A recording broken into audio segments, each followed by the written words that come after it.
customer or each segment of customer. So you might have a segment that might be brand new customers, another segment might be people who bought from us before, another segment might be people who buy from us every single day, or it might be based on location, or it might be based on age, things like that. So individualization is about being able to tailor communication to the individual. And it only works if you're collecting intelligence about your customers, about those individuals.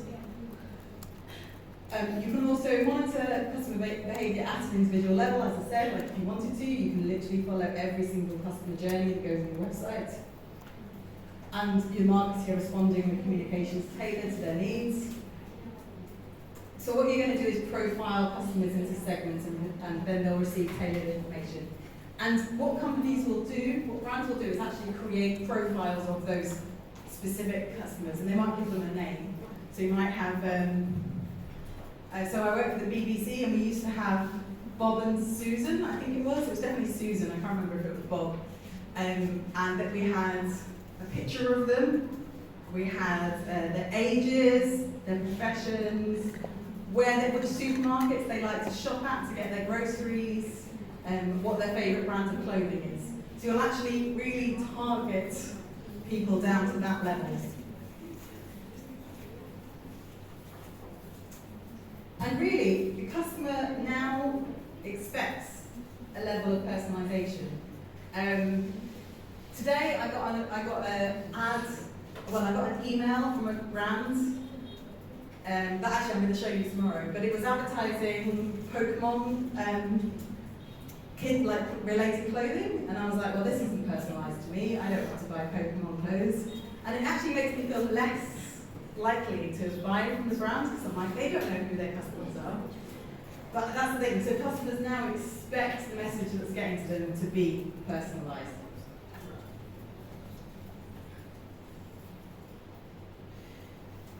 So, in terms of the segmentation, when I talk about returning customers, unless you were a sort of a local, like if you were a food stall where you'll have the same customers coming every day and you get to know them, then you know who's returning, which is great.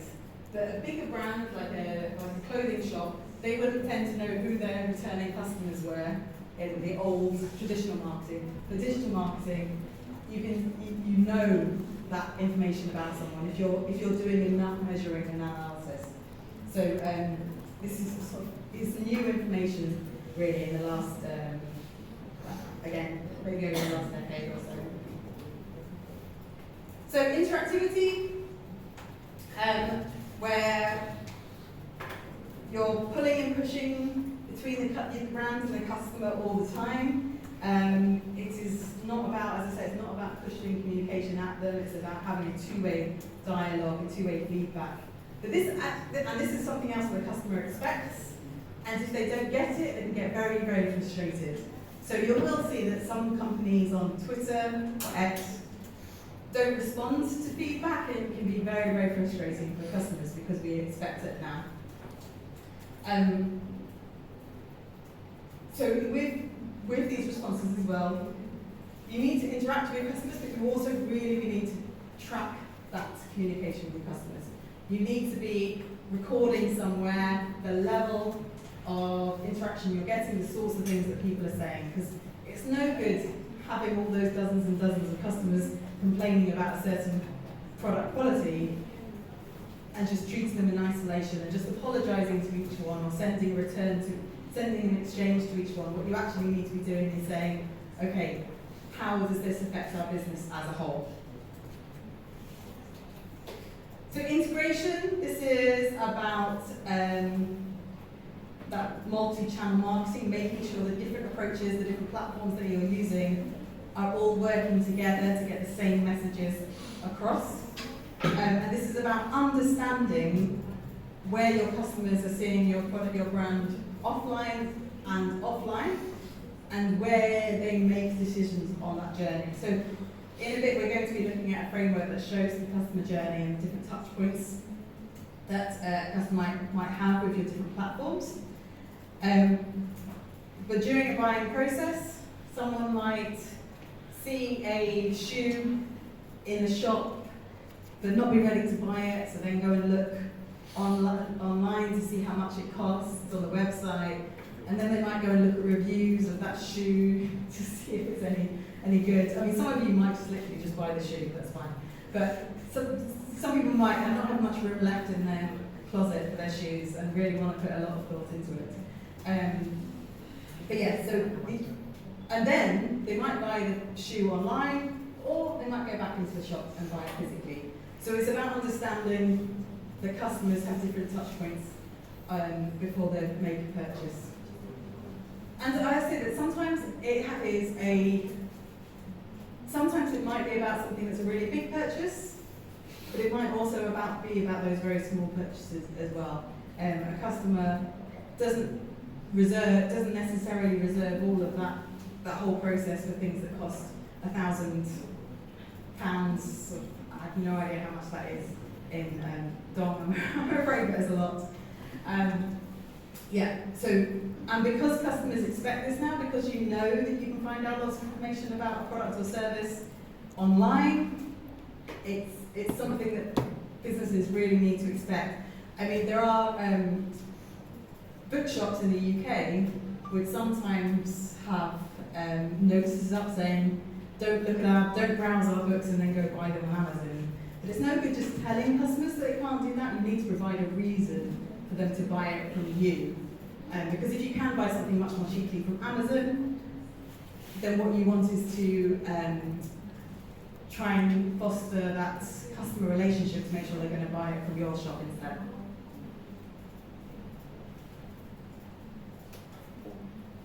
So intelligence is the next one of the 6 I's. And intelligence in digital marketing is very low cost to collecting marketing research. I mean, Google Analytics is free. You don't have to pay to gather that intelligence about someone using your website. Same with social media. You can pay for tools that will analyze your activity, and they will be better, but you can also gather that information using the inbuilt tools.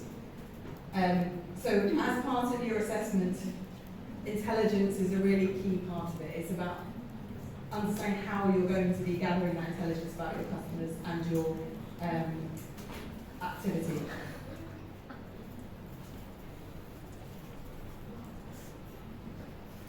Another I is about industry restructuring. So this is where e-marketing has actually changed the way that industries will work, or in fact built up entirely new industries. So it means there's more consumer-to-consumer business models as well. So when you think about platforms like, do you have Etsy?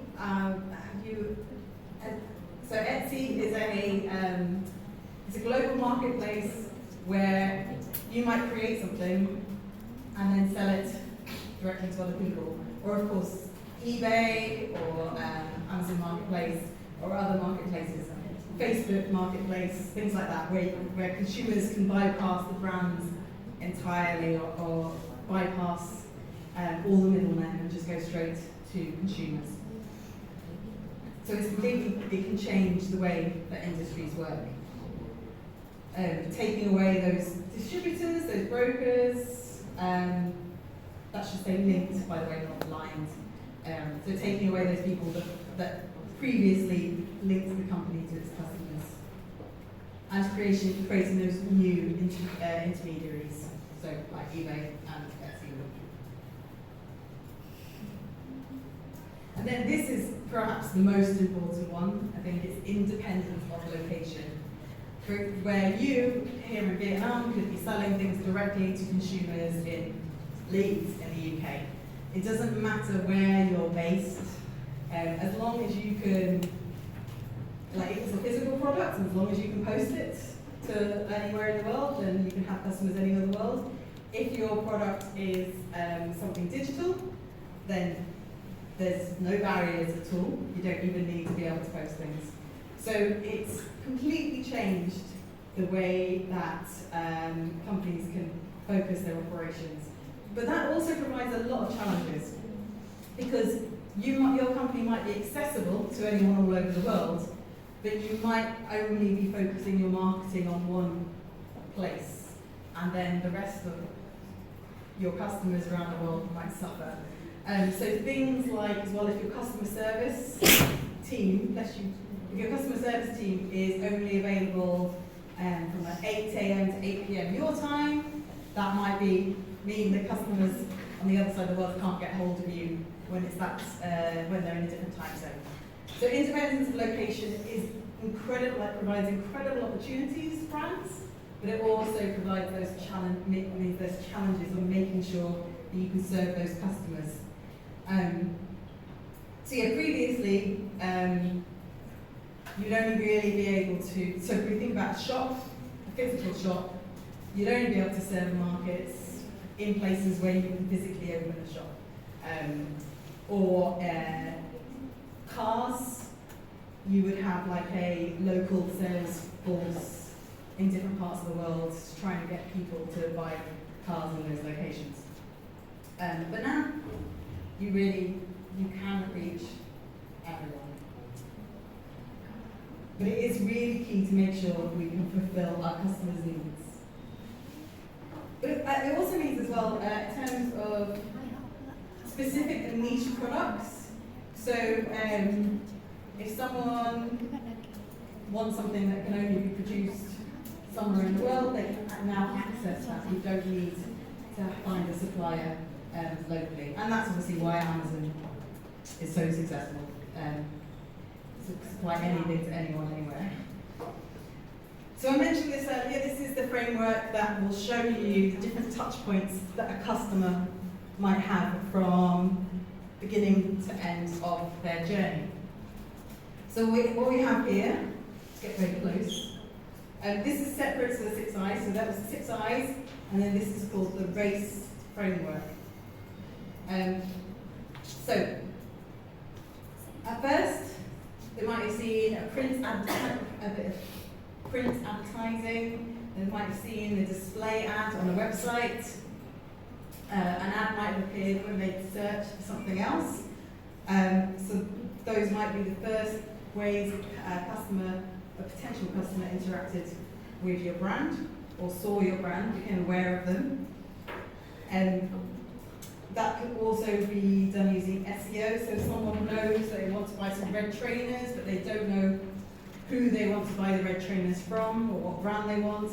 So that's where SEO, search engine optimization, comes up to make sure Adidas might want to think, we want to be the first brand that pops up when someone searches for red trainers. So that's search engine optimization. So that's what we call demand generation. And then they'll move on to becoming a prospect. So if someone has clicked on an ad, or clicked on your website when it's come up just as part of search engine optimization, then they become a prospect.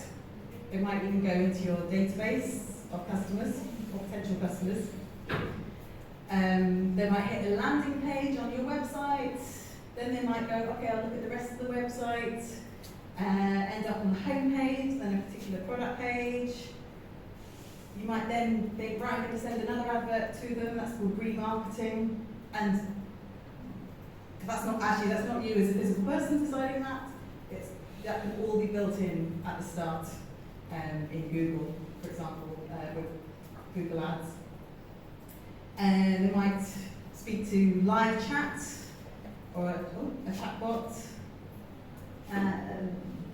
Then once you know a bit about them, that's when you can really start to personalise your advertising towards them, and that's when you can really start to convert them. And then you engage with them. So you might, if someone's been to your website and they've browsed, they clicked on something, they've even given you their email address, but they haven't actually bought something, that's where you try and re-engage with them. You might send them an email to say, you still got something in your basket, or have you forgotten about us, or here's 10% off, and things like that. And eventually, They're buying something, and then what you actually want is them to buy more stuff from you. So this, when I talk about infographics, we've obviously seen the infographic example of the assessment. This is another one, and actually if you want to see more examples of good marketing-focused infographics, then the company that produced this, Smart Insights, they are a good one to go and look at. They're on the reading list as well. So our ultimate goal as digital marketers is sort of the end of this journey, which is creating customers who also want to tell other people how good the product is, so that they become customers as well. Your ultimate goal as a digital marketer is to create effectively ambassadors for your products without paying. So yeah, that's what, when you really think about the customer journey, that's how you can turn someone from someone making a casual purchase into someone who is actively trying to get other people to buy from you. This is just another example of a customer journey map. So it takes you through, starts with the problem or need identified, and that's what every purchase begins with.